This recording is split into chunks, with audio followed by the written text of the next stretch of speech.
Assalamualaikum warahmatullahi wabarakatuh. Anak-anak, kita hari ini akan belajar masih tema 1, subtema 2, pembelajaran 3. Untuk pembelajaran hari ini, kita akan yang pertama mencari ide pokok dan informasi penting dari teks yang didengar.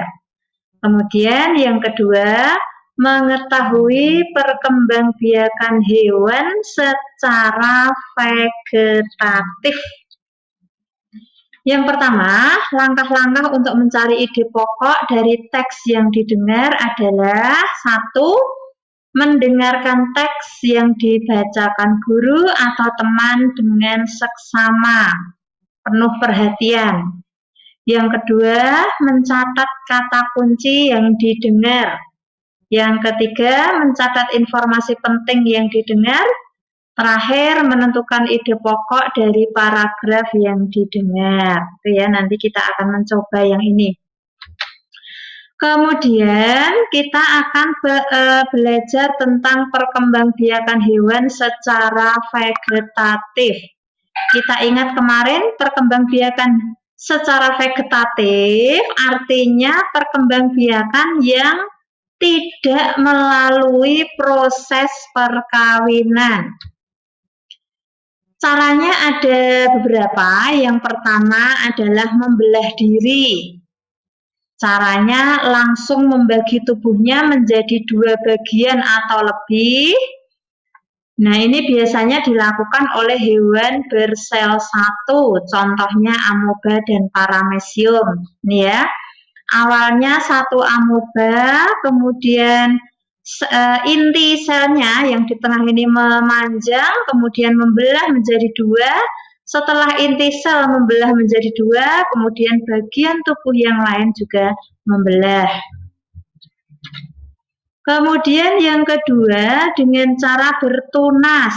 Jadi calon individu baru atau anaknya berasal dari tonjolan tubuh induknya. Melekat di induknya sampai dewasa. Setelah dewasa kemudian melepaskan diri dari induknya. Ini ya, contohnya adalah ini. Hidra dan anemon laut. Nih ada tonjolannya. Kemudian berkembang menjadi dewasa, setelah dewasa lepas dari induknya dan menjadi individu baru. Demikian juga dengan anemon laut. Yang ketiga dengan cara fragmentasi, yaitu memotong bagian tubuhnya. Dan setiap bagian tubuhnya nanti akan tumbuh menjadi individu baru. Contohnya ini. Cacing pipih atau planaria. Ini ya, gambar planarianya seperti ini. Kalau dia ingin berkembang biak, maka dia memotong tubuhnya. Kalau dipotong melintang, nanti akan jadi seperti ini. Kepalanya akan tumbuh badan dan ekor, badannya akan tumbuh kepala dan ekor, kepalanya akan tumbuh, ekornya akan tumbuh badan dan kepala. Kemudian yang keempat adalah partenogenesis. Jadi induk betina langsung hamil tanpa ada pejantan.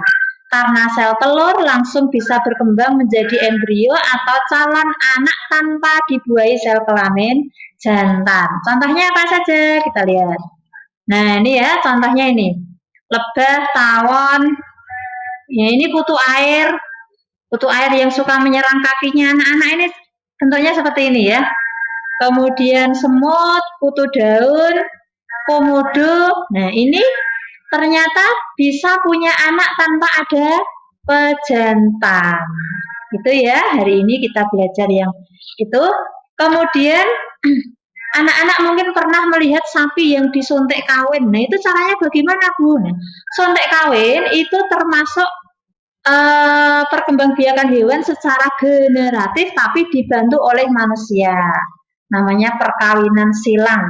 Ini tujuannya untuk mendapatkan bibit yang unggul. Contohnya ini. Ini ya hasil kawin silang antara sapi Australia dengan kerbau Amerika.